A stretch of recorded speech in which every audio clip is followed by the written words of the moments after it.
આજે હું દહીં વડા બનાવું છું. દહીં વડા બનાવવા માટે મેં ઇન્સ્ટન્ટ ખીરું લીધેલું છે.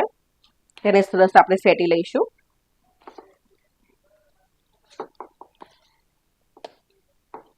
સ્વાદ અનુસાર તેના અંદર મીઠું એડ કરવાનું.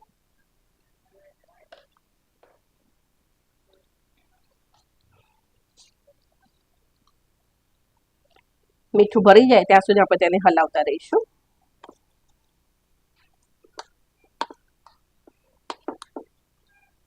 તેલ મૂકી દીધું છે. નાના નાના ગોળા જેવું આપણે તેના અંદર મૂકી દઈશું.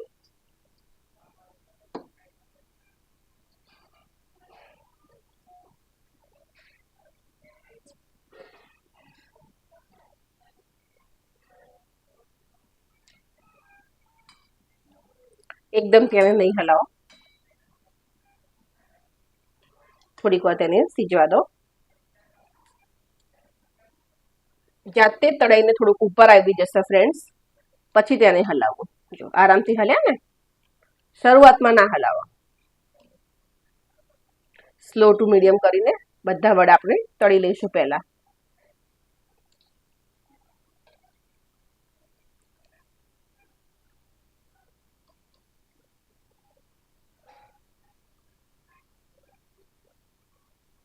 ઉલટ પુલટ કરતા વડા તળી લેવા.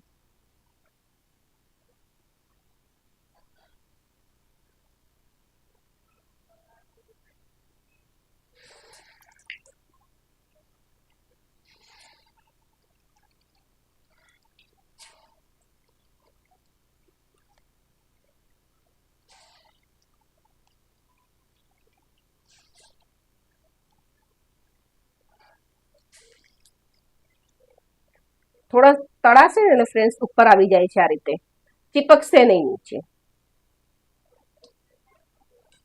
તુરંત નાખ્યા બાદ તેને હલાવવાની. સ્લો ટુ મીડિયમ ગેસ ઉપર બધા જ આપણે તળી લઈશું.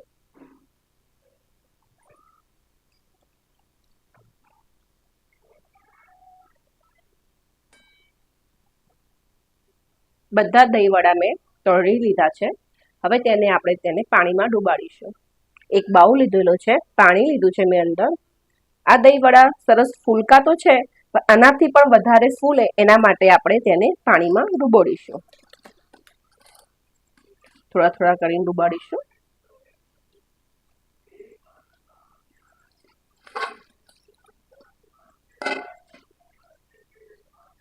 દસ મિનિટ તેને કવર થઈને રવા દઈશું. સરસ ફૂલી ગયા છે. તેને હાથની મદદથી આમ નીચોઈ લઈએ.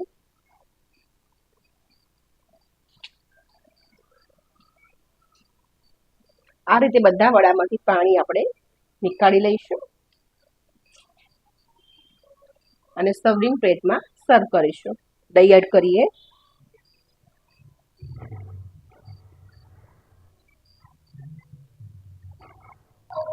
મરચું,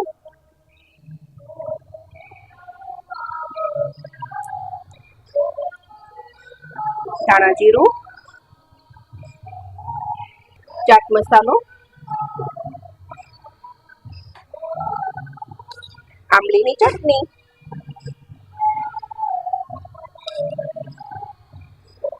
સ્વાદ અનુસાર ચપટી એવું મીઠું એડ કરીશું. રેડી છે આપણા ઇન્સ્ટન્ટ દહીં વડા.